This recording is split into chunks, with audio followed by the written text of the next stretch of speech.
took it up to, Hold on. Unopsky and Chandler Laughlin, along with a bunch of locals, decided that this would be a great spot for a Western dance hall in what at the time was a dead community. There was no real activity in town. However, when they started working on this in '64, so it started getting more popular because of the Bonanza series that had come on. So it did have a rejuvenance in visitors starting about the same time they were doing this. But they were always the outcasts. They were the hippies. When you listen to Mike Wilhelm tell stories about, we'd be upstairs on the balcony smoking pot, and the cops would be looking for the guy smoking pot, but they didn't know what it was, and stories like that. It was some great stories that you hear from charlatans when they were in here playing for me on the 50th anniversary a few years ago. But so there's some really fun times that happen. One of the things that, if you go back to the early Charlatans posters where they're all dressed Western, the shots that you see on all those posters were done here in the Red Dog Saloon.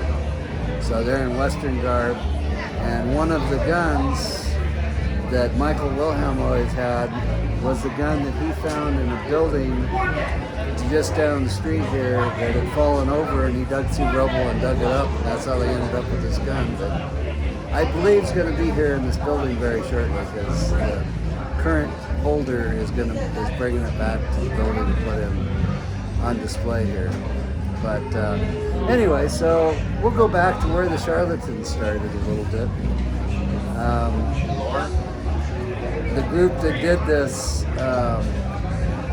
remodeled the structure, came in and rebuilt it. It had been dilapidated, and they had some money from Unopsky's parents. They were trying to get him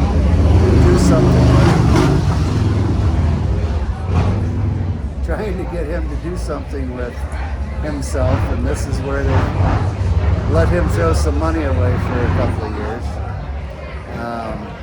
But anyway, they came in, remodeled, rebuilt this structure, and through connections in the Haight-Ashbury area, ended up with some very interesting people being involved. Bill Ham, the psychedelic light show guy. The first show was his first show. The first show that the Charlatans played in here, they gave all the audience and the band LSD for the first Kool-Aid acid test. And that's why this show was considered the first psychedelic rock show on June 19th, 1965 in Red Dog Saloon. Some accounts say that the band kind of melted and didn't really perform all that much the first night.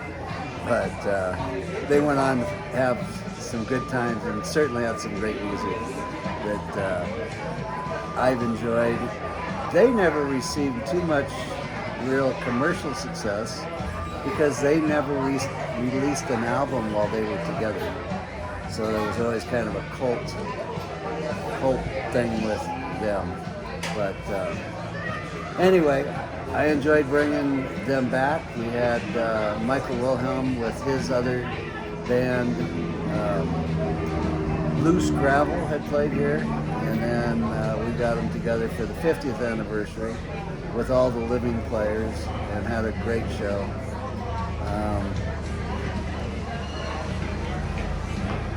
So the Charlatans started out here. They made it famous. And one side note about that, Mike Wilhelm died. I'm lost in years now with the COVID. We kind of haven't done anything. But so his memorial was in October of 2019. Sometime after that memorial, his best friend at the time of his death brought up some ashes that we put in the Red Dog Saloon. And the last thing he said before we put him up there, he says, "Do you mind if I put a hit of acid in there with him?" And I said, "No, you can do that." So Michael Wilhelm has some ashes in the room that he spent time in when he was playing there as a charlatan upstairs in this building.